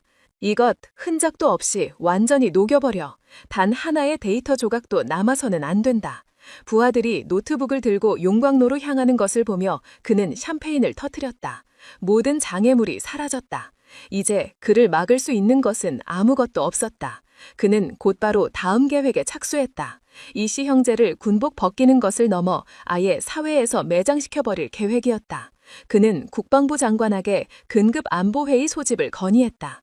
북한 무인기 영공 침투 사건에 대한 최종 책임 규명 및 징계위원회를 열자는 것이었다. 물론 그 회의의 목적은 단 하나, 이강민과 이태민을 반역죄에 준하는 이적행위 혐의로 군사재판에 회부하는 것이었다. 회의는 바로 다음 날로 잡혔다. 모든 것이 그의 시나리오대로 완벽하게 흘러가고 있었다. 그는 회의에 제출할 보고서를 작성하며 두 형제가 군사법정에서 무릎을 꿇고 오열하는 모습을 상상했다. 그 상상만으로도 온몸에 짜릿한 쾌감이 흘렀다. 그는 자신의 승리를 의심하지 않았다. 회의가 열리기 전날 밤, 고요한 국군수도병원 VIP 병실. 서연은 잠들지 못하고 뒤척이고 있었다. 그때 병실 문이 조용히 열리고 두 오빠가 들어왔다. 지난 며칠간 그들이 보여주었던 무기력한 모습과는 완전히 다른 모습이었다. 그들의 눈은 더 이상 패배자의 공허한 눈이 아니었다. 오히려 폭풍을 앞둔 밤하늘처럼 고요하지만 서늘한 결의로 가득 차 있었다. 이강민이 서연의 침대 곁에 앉아 그녀의 손을 잡았다. 그의 목소리는 낮고 단호했다. 서연아, 내일 우리와 함께 가야 할 곳이 있다. 서연은 의아한 눈으로 그를 바라보았다. 어디를 이 모습으로? 그때 이태민이 한 걸음 다가와 그녀의 어깨를 힘주어 잡았다. 그의 눈은 예전처럼 뜨겁게 타오르고 있었다. 전쟁을 끝내러 가는 거다. 네가 시작한 전쟁을 우리가 함께 끝내는 거야. 이강민이 품 안에서 작은 USB 하나를 꺼내 보였다. 강릉 절벽에서 돌아오던 날 그의 군화 밑창에 숨겨져 있던 바로 그 USB였다. 백승철에게 넘겨준 노트북은 그냥 껍데기였을 뿐이다. 진짜 판도라의 상자는 여기 있어. 서연의 눈이 커졌다. 그녀는 그제야 깨달았다. 오빠들이 보여주었던 그 모든 절망과 무기력함은 적을 속이기 위한 완벽한 연기였다는 것을. 그들은 패배한 것이 아니었다. 가장 깊은 어둠 속에서 마지막 반격을 위해 조용히 칼을 갈고 있었던 것이다. 강철 독수리는 먹이가 가장 방심하는 순간을 노리기 위해 상공을 맴돌고 있었고, 불타는 코브라는 결정적인 한 방을 위해 땅속에 몸을 숨기고 독을 모으고 있었다. 이강민이 서연의 눈을 똑바로 바라보며 말했다. 백승철은 내일 안보회의에서 우리를 완전히 끝장낼 생각일 거다. 모든 장성들과 국방부 장관 앞에서 우리를 반역자로 몰겠지. 그 자리는 우리에게는 사형 선고장이지만 동시에 그에게는 자신의 승리를 자축하는 대관식이 될 거다. 그의 입가에 차가운 미소가 걸렸다. 그리고 우리는 그 대관식을 그의 장례식으로 만들어줄 생각이다. 하지만 어떻게? 증거만으로는 부족할지도 몰라요. 그들은 또 다른 거짓말로 빠져나갈 거예요. 서연의 목소리에 불안감이 섞여 있었다. 이태민이 웃었다. 맹수의 웃음이었다. 그래서 네가 필요한 거야, 서연아. 너는 이 모든 사건의 실작이자 살아있는 증인이다. 네가 휠체어를 타고 그 회의장에 나타나는 것만으로도 그 어떤 증거보다 더 큰 충격을 주게 될 거다. 그들이 감추려 했던 폭력과 부패의 실체를 네가 온몸으로 증명하는 거지. 모든 퍼즐 조각이 맞춰졌다. 절벽에서의 후퇴는 패배가 아니라 적을 방심시키고 가장 완벽한 무대로 끌어들이기 위한 전략적인 선택이었다. 그들은 가장 공개적이고 가장 높은 자리에서 백승철과 청룡회의 모든 죄악을 만천하에 공개할 생각이었다. 더 이상 빠져나갈 구멍도 변명할 기회도 주지 않기 위해. 서연은 자신의 두 다리를 내려다보았다. 이 부러진 다리는 더 이상 수치와 절망의 상징이 아니었다. 그것은 부패한 권력에 맞서 싸운 훈장이자 진실을 밝힐 가장 강력한 무기였다. 그녀의 눈에 다시금 생기가 돌아왔다. 두려움은 사라지고 그 자리에는 차가운 분노와 뜨거운 결의가 들어찼다. 그녀는 더 이상 피해자가 아니었다. 그녀는 이 전쟁을 끝낼 마지막 병기였다. 그녀는 고개를 들어 두 오빠를 바라보았다. 알겠어요. 함께 갈게요. 지옥이라도. 세 남매의 손이 하나로 포개졌다. 그 어떤 강철보다도 단단한 피로 맺어진 동맹이었다. 고요했던 병실의 공기가 뜨겁게 달아오르기 시작했다. 길고 긴 밤이 지나고 마침내 심판의 날이 밝아오고 있었다. 거대한 폭풍이 이제 막 그 눈을 뜨려 하고 있었다. 다음 날 아침, 국방부 대회의실은 무겁고 차가운 공기로 가득 차 있었다. 대한민국 군 수뇌부가 모두 모인 자리. 벽에 걸린 역대 국방부 장관들의 초상화가 오늘 열릴 피해 숙청을 말없이 지켜보는 듯했다. 테이블 중앙에는 국방부 장관이 굳은 표정으로 앉아 있었고 그 옆과 맞은편으로 육해군 참모총장을 비롯한 사성 장군들이 무겁게 침묵을 지키고 있었다. 회의의 주인공은 단연 백승철 중장이었다. 그는 자신의 군생활 최고의 순간을 만끽하고 있었다. 어젯밤 그는 두 형제가 어떻게 무너질지에 대한 시나리오를 몇 번이고 복귀하며 거의 한숨도 자지 못했다. 그는 자신의 앞에 놓인 두툼한 보고서 뭉치를 자신만만한 손길로 정리했다. 그 안에는 이강민과 이태민의 무능과 이적 행위를 입증할 조작된 증거들이 가득 들어 있었다. 마침내 국방부 장관이 낮은 목소리로 회의의 시작을 알렸다. 그럼 북한 무인기 영공 침투 사건에 대한 긴급 안보 회의를 시작하겠습니다. 먼저 합동조사단의 단장인 백승철 중장께서 조사 결과를 보고해 주시기 바랍니다. 백승철이 자리에서 일어섰다. 그는 마치 연극 무대의 주인공이 된 배우처럼 비장하고 엄숙한 표정으로 좌중을 둘러보았다. 그의 목소리가 회의실 전체에 울려 퍼졌다. 존경하는 장관님, 그리고 제독, 장군 여러분, 오늘 저는 참담한 심정으로 이 자리에 섰습니다. 이번 무인기 사건은 단순한 적의 도발이 아닙니다. 이것은 우리 군 내부의 기강 해이와 무능이 부른 뼈아픈 인재입니다. 그는 목소리를 높이며 준비한 자료들을 스크린에 띄웠다. 교묘하게 편집된 교신 기록, 사실과 거짓이 뒤섞인 상황 보고서, 모든 증거는 단 두 사람을 가리키고 있었다. 당시 방공작전을 책임졌던 이태민 소장은 자신의 사적인 감정에 휩쓸려 부대를 이탈하는 등 지휘관으로서의 임무를 명백히 태만했습니다. 또한 합참작전본부장 이강민 중장은 이러한 상황을 보고받고도 즉각적인 대응 명령을 내리지 않고 초기 대응의 골든타임을 놓쳤습니다. 이 두 사람의 직무유기가 대한민국의 하늘을 적에게 고스란히 내어준 것입니다. 회의실의 공기가 얼어붙었다. 몇몇 청룡회 소속 장군들은 안타깝다는 듯 고개를 저으며 백승설의 연기에 동조했다. 그는 승리를 확신했다. 그는 마지막 일격을 가하기 위해 숨을 골랐다. 따라서 저는 합동조사단의 단장으로서 국방부 장관님께 강력히 건의하는 바입니다. 이 두 사람의 군복을 벗기는 것은 물론 군사법정에 세워 국가 안보를 위협한 죄를 엄중히 물어야 할 것입니다. 그의 말이 끝나자마자 회의실에는 무거운 침묵이 흘렀다. 국방부 장관이 막 무언가 결정을 내리려는 듯 입을 열려던 바로 그 순간이었다. 쾅! 육중한 회의실 문이 거칠게 열렸다. 모든 사람들의 시선이 문 쪽으로 쏠렸다. 그리고 그들은 자신의 눈을 의심했다. 문 앞에는 이강민 중장과 이태민 소장이 서 있었다. 마치 지옥의 문을 지키는 두 명의 수호신처럼. 그들의 얼굴에는 패배자의 그림자는 온데간데 없었다. 오직 차가운 분노와 강철 같은 결의만이 서려 있었다. 하지만 사람들을 진정으로 경악시킨 것은 그들 사이에 있는 존재였다. 한 명의 부관이 미는 휠체어. 그 위에는 두 다리에 모두 깁스를 한 앳된 얼굴의 여군이 앉아 있었다. 이서연 이병이었다. 그녀는 조금의 두려움도 없는 눈빛으로 회의실 안의 모든 장성들을, 특히 백승철 중장을 똑바로 쏘아보고 있었다. 살아있는 증거. 그들이 덮으려 했던 모든 폭력과 부패의 상징이 지금 그들의 가장 신성한 공간에 모습을 드러낸 것이다. 백승철의 얼굴이 순간 굳어졌다.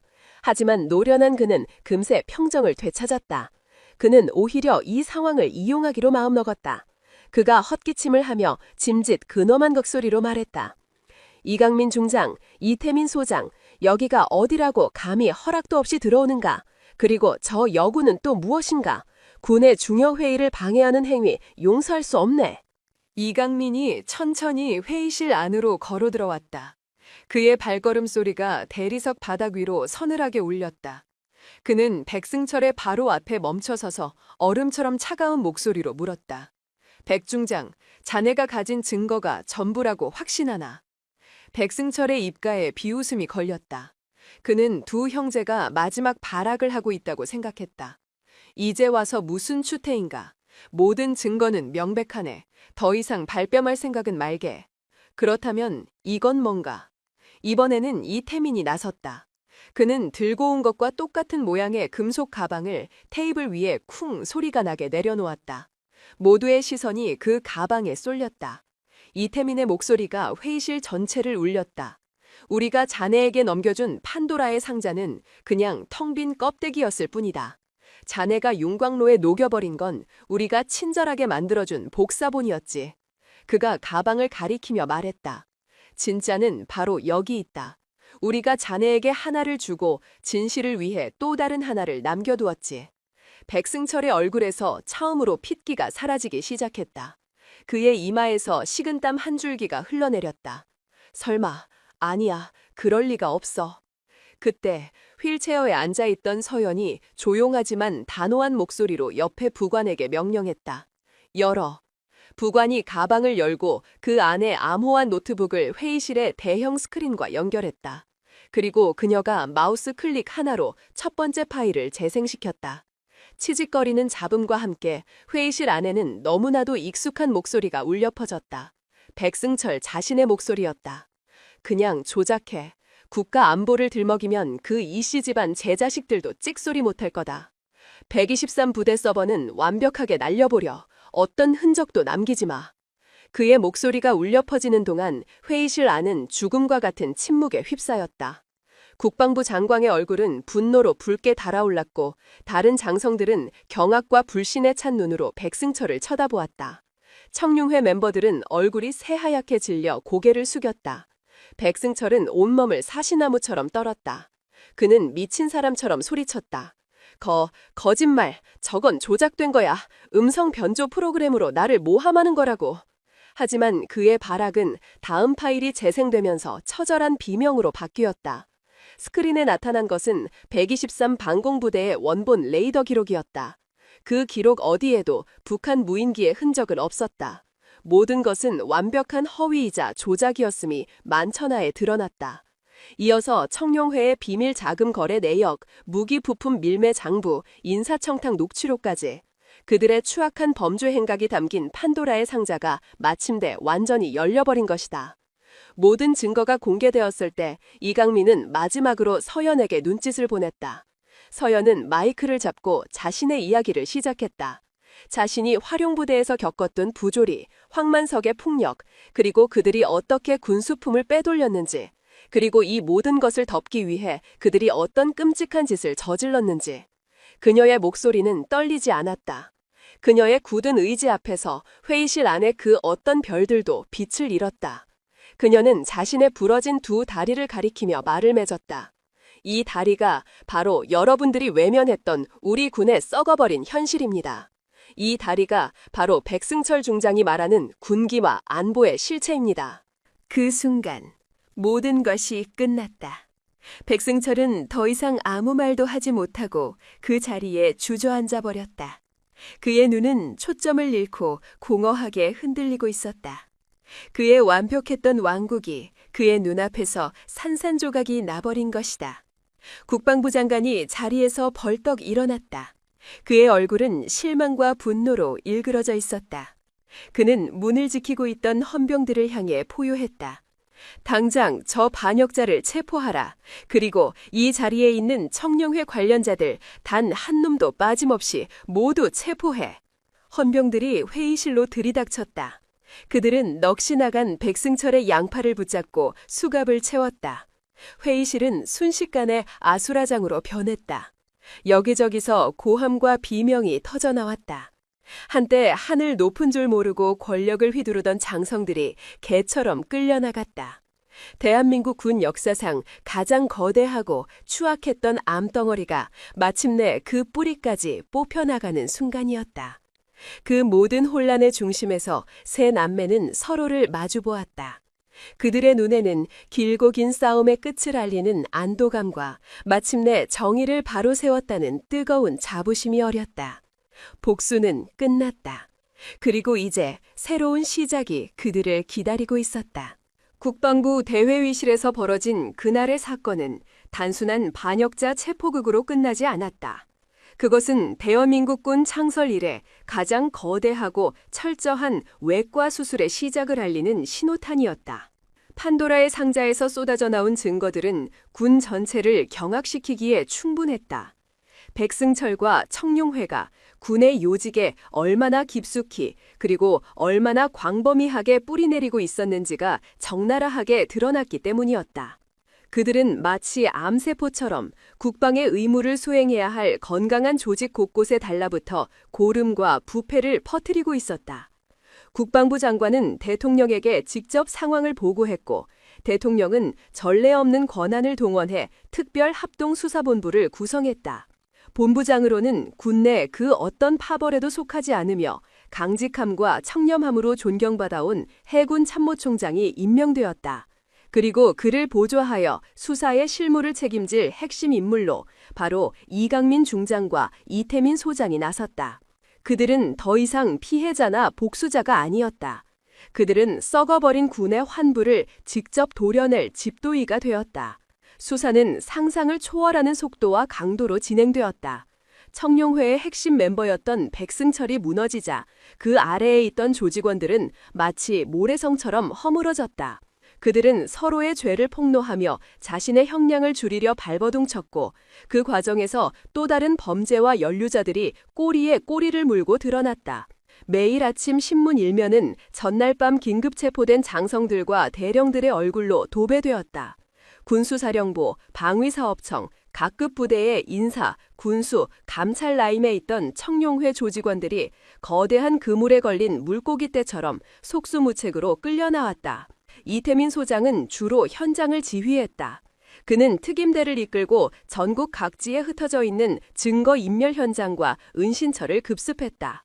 그의 불같은 성격과 야수 같은 직감은 숨어있는 쥐새끼들을 찾아내는데 최고의 무기였다. 한 번은 모 군수사령부의 창고 깊숙한 곳 비밀 컨테이너 박스 안에 숨겨져 있던 수십억 원대의 뇌물과 금괴를 찾아내 세상을 놀라게 하기도 했다. 그는 범죄자들 앞에서 일말의 동정도 보이지 않았다. 군복을 입고 국가와 국민을 배신한 자들은 그의 눈에 인간이 아닌 제거해야 할 해충일 뿐이었다. 반면 이강민 중장은 수사본부의 두뇌 역할을 했다. 그는 수많은 증거와 진술들을 꿰어 맞추며 청룡회라는 거대한 범죄 조직의 전체적인 그림을 완성해 나갔다. 그의 냉철한 분석력과 치밀함은 교활한 법률자문단의 도움을 받아 빠져나가려는 고위급 장성들의 마지막 퇴로까지 완벽하게 차단했다. 그는 감정에 휘둘리지 않고 오직 법과 원칙 그리고 명백한 증거에 입각하여 수사를 진행했다.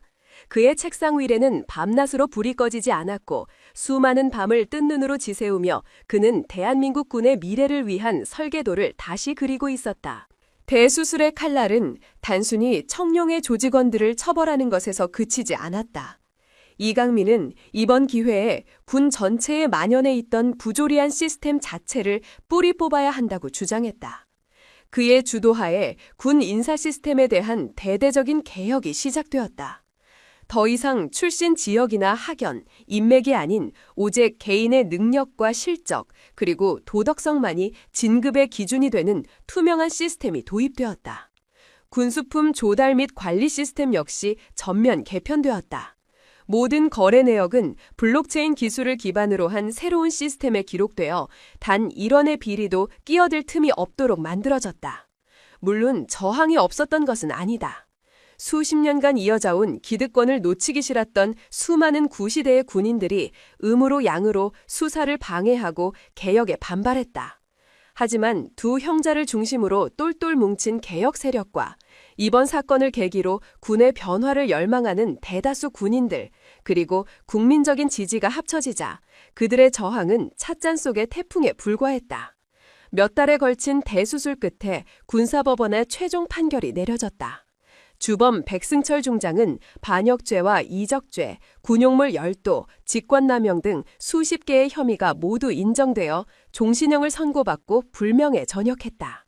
그의 모든 재산은 몰수되었고 그의 이름은 군의 역사에서 가장 치욕스러운 이름으로 기록되었다.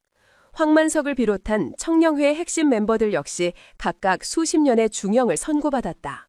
그 외 수백 명의 장교와 부사관들이 군복을 벗고 법의 심판을 받았다. 대한민국 군은 말 그대로 환골탈태했다. 오랜 시간 군을 짓눌러왔던 어둡고 부패한 그림자가 걷히고 마침내 맑고 투명한 새로운 시대의 서막이 열리고 있었다. 이 모든 격동의 시간 동안 이강민과 이태민은 영웅으로 떠올랐다.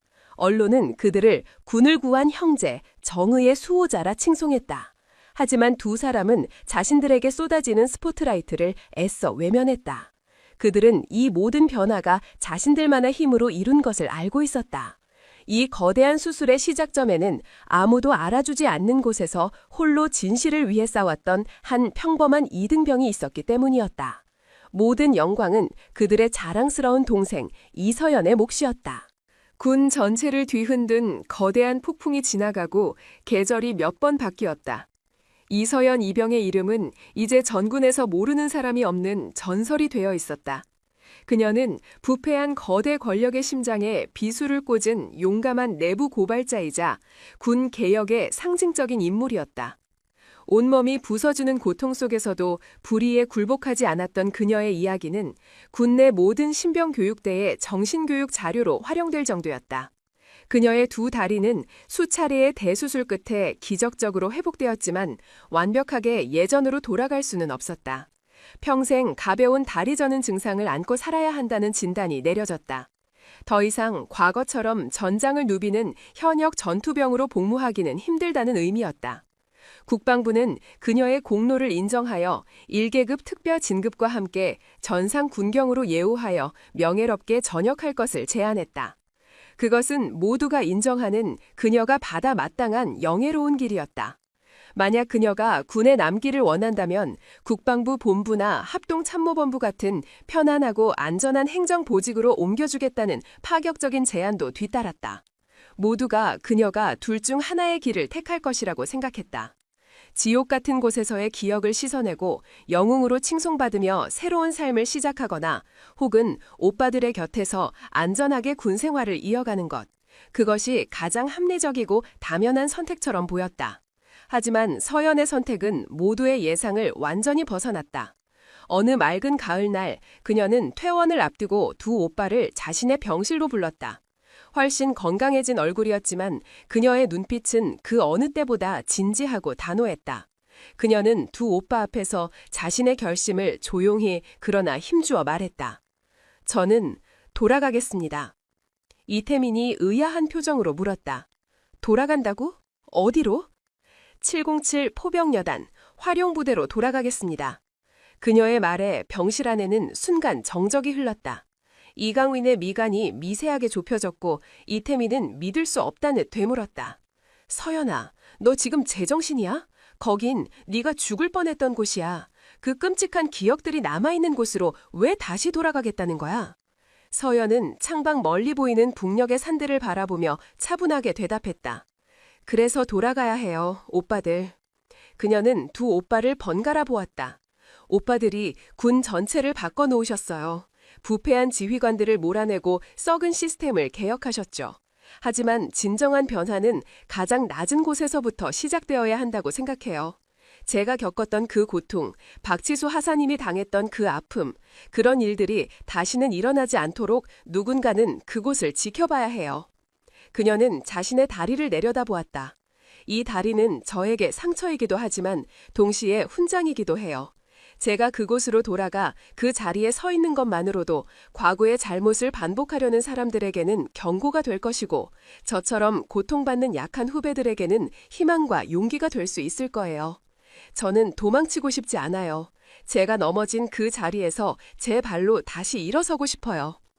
그녀의 목소리에는 더 이상 어리광이나 고집이 섞여 있지 않았다. 그것은 시련을 통해 더욱 단단해진 한 명의 진정한 군인이자 미래를 내다보는 리더의 목소리였다. 이강민과 이태민은 더 이상 아무 말도 할 수 없었다. 그들은 서로를 마주보았다. 그들의 눈에는 걱정 대신 깊은 신뢰와 자랑스러움이 가득 담겨 있었다.